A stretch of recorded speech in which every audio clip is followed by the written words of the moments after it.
not to do anything. Look, I think this was no surprise to Wall Street that they did not raise rates this time. I don't think it was priced in, and had they done it, the market would have reacted very negatively to it, especially because of what's been happening lately with the U.S. 10-year yield. We're bouncing up against that 3% now. But here's the case here, and it drives me nuts. All we've been hearing about is this is the best recovery we've ever been in, actually the best economy we've ever been in. This is what we're hearing. But how can that actually be true if, number one, the Fed is still keeping, and this is their words, not mine, their accommodative monetary policy going and will be doing so for the foreseeable future? That makes no sense to me. And then number two, and this is the biggest one. I don't even know if you heard about this. You probably did. But the Treasury Department yesterday announced that they are going to be expanding their auctioning off of U.S. debt. In other words, make it more available for people to buy more debt, therefore inflating the debt bubble bigger than it already is. Now, if we're really in a booming economy right now, the best it's ever been, why do we have to sell more debt to fund where we are? Shouldn't we be self-sustaining? Who's going to buy the debt? That's also a big question. But absolutely not. Makes no sense to me. I do believe that the Fed will raise rates one more time this year.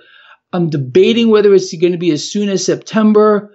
The market's trying to price that in, but there are a few variables in here. So we'll see how that plays out. But look, the Fed is, you're going to hear a lot of people say that the Fed is behind the curve. It's not that the Fed is behind the curve and rates should have been way more normal than they are right now. They understand the situation is so dire that, again, the Treasury Department has to sell more bonds just to sustain where we are. This is something that you and me have spoken about before. The issue is very simple and it's very straightforward. It's the debt-based economic model that if it's not fixed, we are marching down, and not marching, we are speeding down a railway at the highest possible Mach that you could, and we're going to hit a wall, and we're going to hit it hard. And it's going to be utterly devastating to people. But without fixing the debt-based economic model, in other words, and this is the truth in my view, we're watching world central banks continue what they've been doing now for an entire decade, printing cash out of thin air, buying everything in sight, including debt. That's who's going to be buying the extra debt here that's going to be offered by the Treasury Department. And it's no surprise. You think China's going to be buying it in this environment? I don't think so. We know Russia's not going to do it. But, something's got to give here. And I believe this, what I'm about to tell you. Some country out here, and I hope it's us, under this president, maybe if he's got some functioning brain cells left, will introduce a partially commodity-backed, gold-backed currency. That's the only way to fix the system. Whoever does this first, whichever central bank or government, in my opinion, the way we are going now down this, it's absolutely out of control. It is not sustainable. And the proof is in our face, again, with what the Treasury is doing here in the United States. If we do not deviate from this pathway, we're all in a lot of trouble now. Whoever does it first, whatever government introduces a partially commodity-backed currency wins, period. That's the winner. And I mean, I'm not talking about like a 50%. I'm even talking about a fractional percent backed. And why gold? Because gold is the most stable asset in the world. I don't care what anyone, you want to laugh at that, go do your own research. It is, period, the end. That's why it would have to be gold as opposed to another commodity. But that's the way I see it. Whoever does this first wins. And if no one does this, what will end up happening here is the debt-based economic model will do what it's doing right now, consume everything in its path like a cancer, until, again, that speeding bullet of a train is going to smack up against that wall. I am hoping that there is somebody out here that is smart enough to realize that we can't do this anymore. We're done. I think the credit card's maxed out. It's been maxed out a long time. We have a clear debt crisis here in our country. And how do we know that? Well, how did they fix the European debt crisis? Does anybody remember that with a show of hands? It's okay. Put your hand up. Well, they added more debt to it. Now, that's what we're doing here in the United States right now with the Treasury's last action. We're trying to fix a debt crisis by adding more debt to it. It doesn't work. All it does is make the problems worse. So that's my solution here. You want to laugh? I sent a tweet to President Trump yesterday offering my services to him for free so we can talk about how to fix this, because I don't think anyone either wants to fix it because they realize what's coming down the pike here. And all this is a simple wealth transfer from one group of people to another. The middle class is being decimated. And it's just terrible. I want to talk about the gold currency, but I want to go back to the Treasury, where they're expanding the issuing of bonds to, I guess, anyone that will buy them. I mean, there are a lot of countries. Isn't that funny? I love the way you just said that. The tone of the voice just said it all. But go ahead. I mean, right now, we know that they've been dumping a lot of treasuries. Japan dumped some treasuries, and many other countries, they're dumping treasuries. Yes, they're out there saying that, because the economy is doing well, that's why we're doing this. But we know that they kind of lie about this stuff. It's like 1971 where, there's gold speculators, and that's why we, have to come off the gold standard. They always switch it around to make it seem like it's better for us. And this sounds like that's what this is. But to me, what it seems like is, since we have all this debt and they don't have enough people buying the treasuries, they need to push this to the edge here and just to keep the system running. And if they don't do this, the system completely collapses like now. So I think what they're doing is making it so that, anybody can purchase this just to keep the system going a little bit longer. I think that's all they have left. It is all they have left. The system has been on life support. Look, and I've said it in these exact terms since the meltdown of last time. The patient has been on life support ever since. That was it. That was the end of the system. But they managed to keep it alive by world central banks propping everything up on the back of debt like we have never seen before in the history of the world. It can't stop. This is what people don't understand. The nature of the beast is very simple. It's debt-based, which means if we do not borrow more and more cash in greater and greater amounts every single day, the system collapses. It's dependent upon that. It's relentless. So this is why we run debts and deficits. It can't be fixed. People think the cash that they have in their pocket has real value. It has no value at all. It's not even owned by them. It's owned by the issuing central bank plus interest that they print out of thin air to keep the system going. And they will find every single way imaginable, possible to continue to borrow into existence, which means whatever they got to do, start wars, create stories, for example, even trade wars, whatever they got to do to find a reason to borrow cash into existence so we can bail people out, like we're bailing out farmers here. People just don't understand how the system works. If they understood it, if they even had a partial understanding of how the system works, people would be running for the hills. They would be frightened to death. It's really the truth. And I think I have a good handle on understanding it. And this scares the living hell out of me, let me tell you. So yeah, they're gonna have to do this because there's no alternative to it.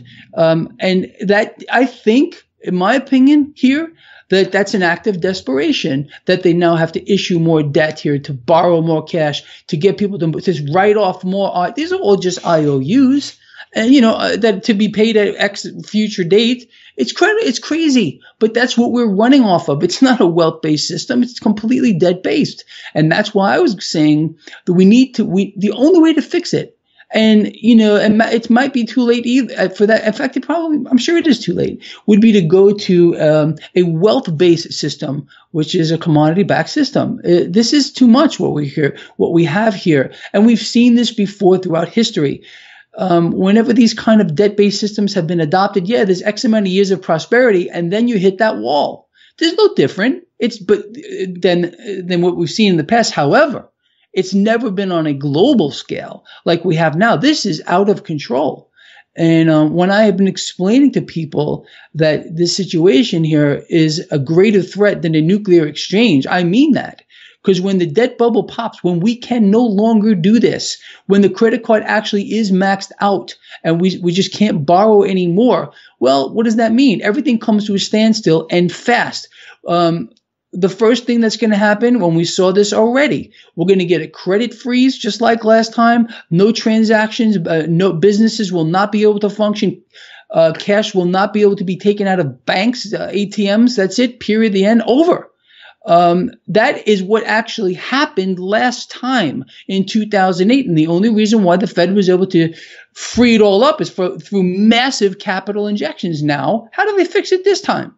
Well, because the cash will be no good at that point. The cash is a unit of debt. That's all this is. So when this whole thing comes to a head here and it's time to pay the piper, when that bill comes due, that's it. People think that the cash that they have is going to be able to go out and buy them a loaf of bread or buy them a gallon of gasoline or baby formula. But I'm sorry to tell you, it will not be able to do that. On top of that, none of it will be there. The stores will be cleaned out so fast. At the moment we reach a critical mass, there'll be nothing to be had.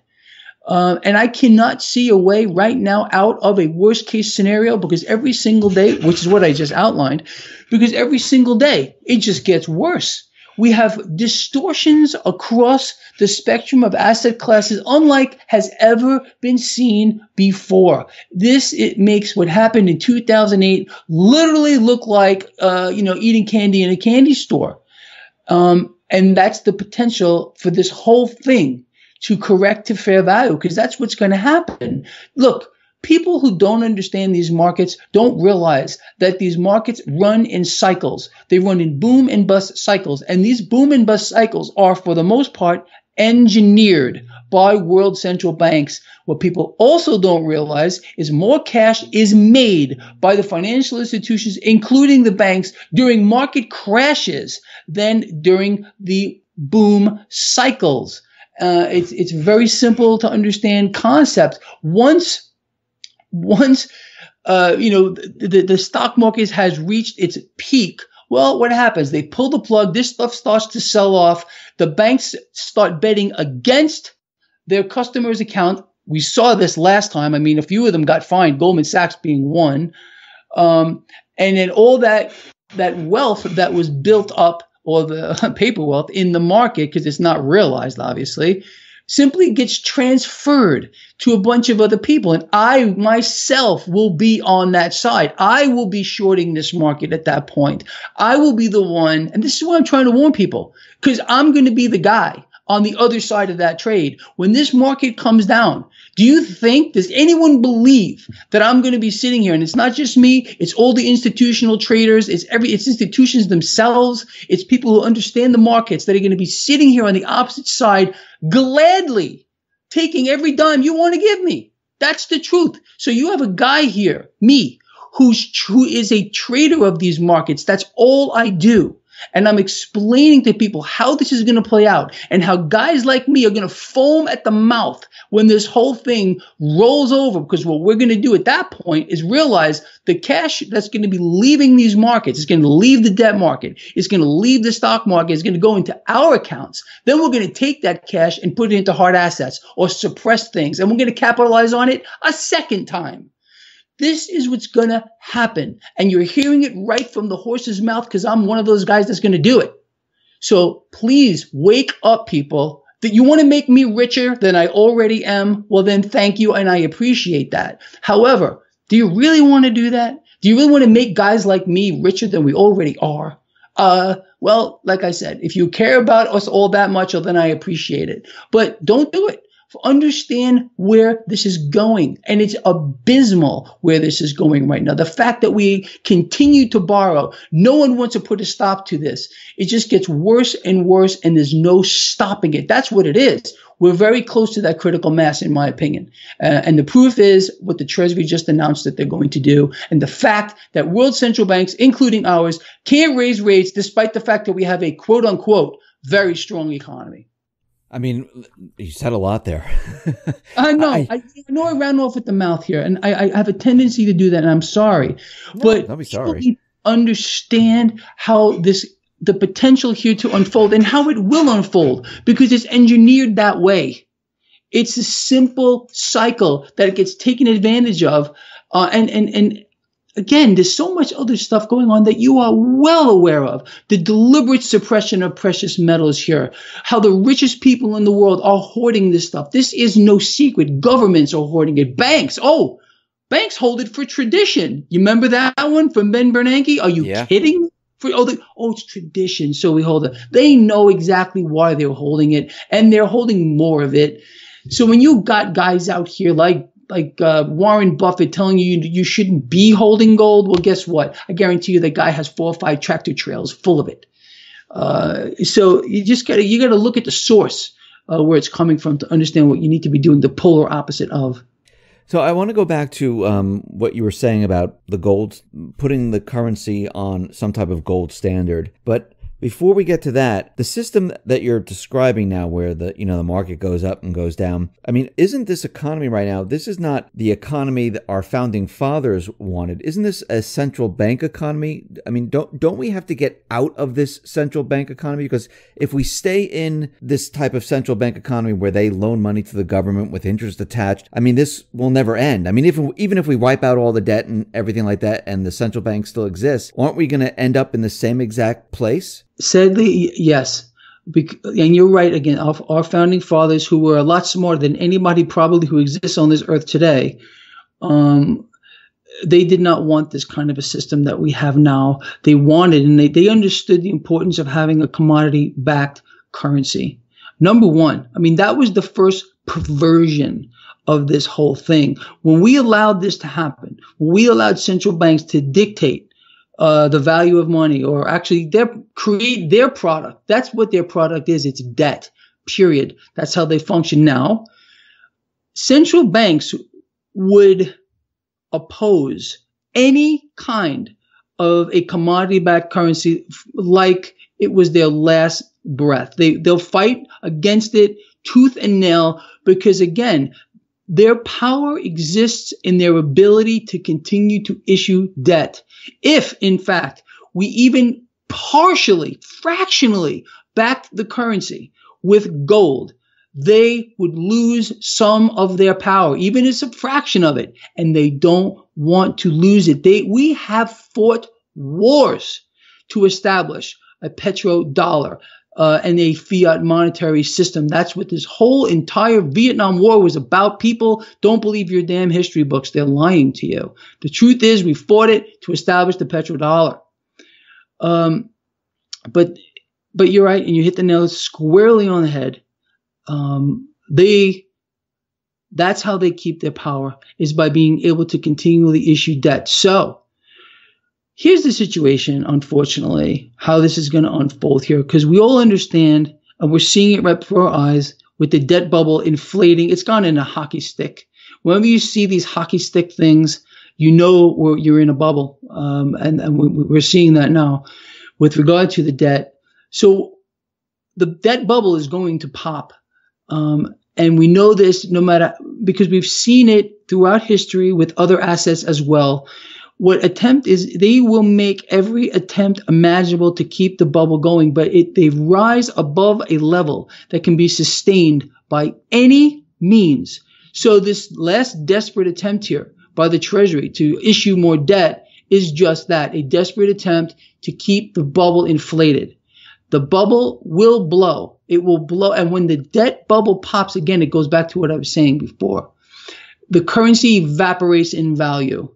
If you can't just go out here and say, well, you know what, we're just going to erase the debt. Well, the dollars are units of debt. So people think that if they say, okay, we're going to erase the debt today, we're going to hit the control delete button or whatever you want to do, and there's no more debt. Well, guess what? That dollar in your pocket, it just went away. So what do you do now?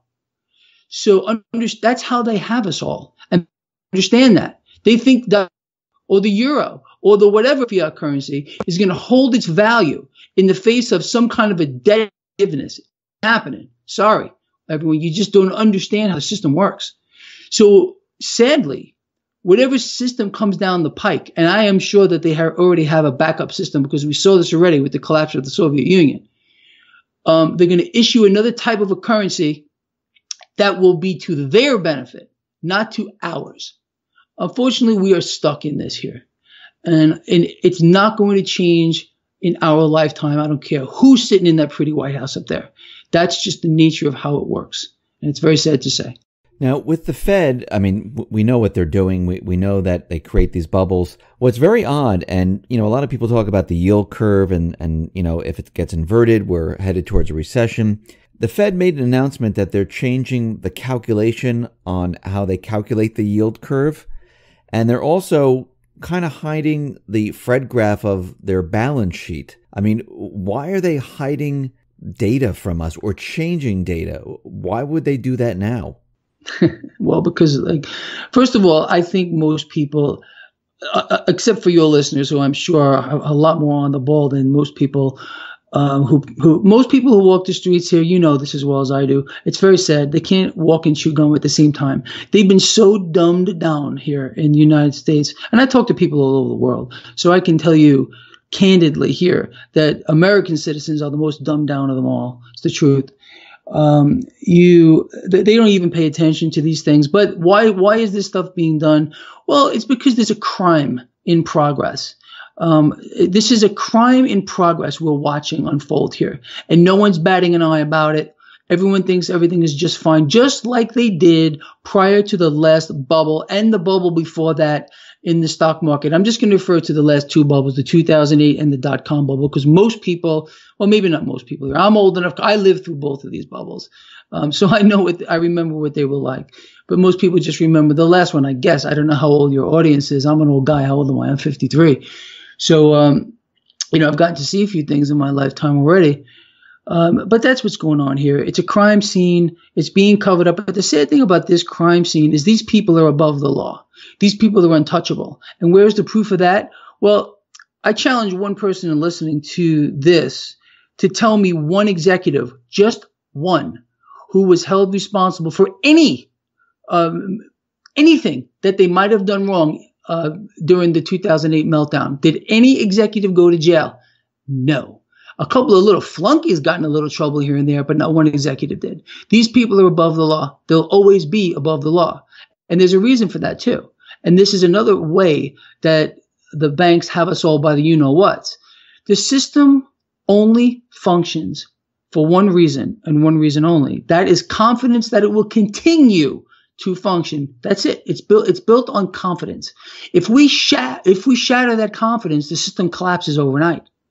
So this is why you do not see bankers. You will never see an executive go to jail, be held accountable. Won't happen. And the central banks of the world, along with their supporting banks, JP Morgan Chase, Goldman Sachs, all of them, they're too big. They're too powerful. And unfortunately, I think, and look, people are going to say what they want, but there's not a power on this earth that can stop that can take away what they have worked for decades upon decades to achieve, and not in our lifetime at least. And even when this entire thing corrects to a fair value, it's going to be it's not going to be the banks or the central banks that are going to be held accountable at all. It's going to be the people who are blamed for it. Oh, well, it was, you guys got in here and you guys speculated. You lost all your cash because you got greedy. You went out and you bought 2 houses. You went out and borrowed money to participate in the stock market. So this is what's going to happen. And then what's going to happen? And then the bailouts come, because we're already seeing that the farmers are now being bailed out because of tariffs, $12 billion. Yeah, it's just a fraction of a fraction, but that sets a precedence too. If one company is going to get a bailout because they're being hurt by a tariff or anything else, guess what? So are other ones. And I'll tell you what that includes: the banks. So here you go, people. I mean, I think I painted a really nice picture for you. And you can go around it and look around it and see how concise it actually is. So I don't know what to tell you. I wish I could tell people something else, but unfortunately, this is the way it's going to unfold and is unfolding right now. It's not like we're waiting for it. This is happening now. Do you think, I mean, this has been going on for a very long time, the economy. I mean, no one thought it would be going on, it was 2008. Here we are in 2018, almost 10 years. From everything that you're looking at and everything that you research, even though the Treasury is expanding their bond purchasing and things like that, can they keep this going for like another, 5 years, 10 years? Is it really possible? I guess anything is possible, but again, you did hit the nail on the head. I don't think anyone understood, and I'm going to say this just for myself because I can't speak for anybody else here, but I did not imagine that we would have QE1, QE2, Operation Twist, whatever they did after that, and what they are continuing to do now. There is a lot of things going on between world central banks, and I've heard rumors that world central banks are actually buying each other's debt under the table somehow and keeping it off balance sheet. I'm not even sure how that's happening or even possible, but I don't doubt that at all that isn't happening. So this has gone way, way, way beyond what I believe for myself. Again, I'm just going to speak for myself. Would have been sustainable at this point. But who would have guessed that they would have done this? I believe this, what I'm about to say, and I don't know if I've spoken about it on your show before, but I've taken a lot of heat for it. But I want people to understand why, and I'll try to put a perspective on it. When we had the meltdown last time and the credit markets froze, that means the people were not, and this happened, this isn't speculation, this was real, people can research this on their own. The credit markets froze. That means that businesses couldn't transact. They couldn't borrow cash just to function, big corporations. And the next step there would have been having people locked out of their banks, not having access to cash within a very short period of time, probably 2 weeks. So what had to happen, and this is where I've gotten in a lot of trouble with people who don't understand why it had to happen, is the Fed had to do something. They had to get in there and unfreeze the credit markets. Otherwise, again, no cash for transactions, no cash to buy food, businesses shut down, people get laid off. Done, period. The end, Great Depression, over. That's the truth. That's what was happening, not may have. That was what was happening. So the Fed had to get in there and do QE1. I said that I believed in that at that moment because people needed to transact, people needed to shop, people needed to buy things just to support their own lives and get formula for the babies and whatever else. And then came the next phase. QE2 was when this started to get out of control. I understand what they were trying to do.